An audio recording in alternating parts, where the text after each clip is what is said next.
we've been told that it's normal for children with Down syndrome to have a persistent wet cough, wheezy breath sounds, congested airways, and a constant snotty nose just because they have Down syndrome. Hi there, it's Neesha from Sydney Kids Physio. In today's video, I'm jumping in to share with you 3 reasons why your little one could have those persistent respiratory symptoms. And it's not because they have Down syndrome and therefore nothing can be done about it. Here at Sydney Kids Physio, we see lots of little ones with Down syndrome.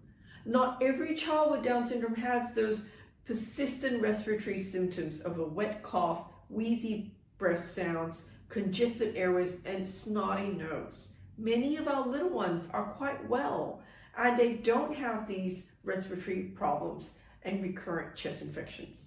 So the more likely reason why your child has those respiratory symptoms is number 1, they have floppy airways.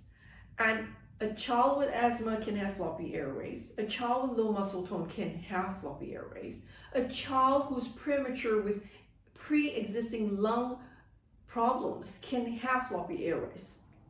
So we should not just attribute those wheezy sounds, wet chest, coughs, congested airways, and snotty nose due to Down syndrome. That's incorrect. There's many things we can do to help floppy airways, to help little ones clear their secretions. Number 2, a child can be like that because they may be producing excessive secretions. So children with asthma produce a lot of secretions, so they tend to have this wet cough and they're very, very prone to chest infections. Little ones who are premature can have lung problems that cause that as well. So the thick secretions is what causes that persistent wet cough and those recurrent chest infections. We can do a lot to help clear the thick secretion.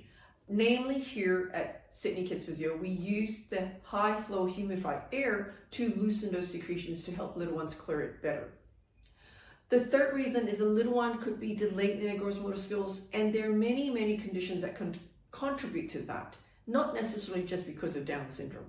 So if we help little ones move better, they are more active, they can take bigger breaths. If your little one is delayed in their gross motor skills, they're not rolling, they're not crawling, they're not walking, then the secretion sits in their lungs more. They're not taking big breaths to open their airways, and therefore they have this persistent wet cough. So much can be done to help your little one move better. Early intervention pediatric physiotherapy has been proven to help little ones move, and therefore it helps them with their respiratory airways and function so that they can clear their chest. So if you're out there and your little one with Down syndrome has a persistent wet cough, floppy airways, congested airways, and snotty nose, don't sit there and accept that it's normal for them. There's a lot we can do to help your little one improve their respiratory function. Reach out and speak to one of our expert pediatric physiotherapists here at Sydney Kids Physio. Until next time, have a fabulous day. Bye.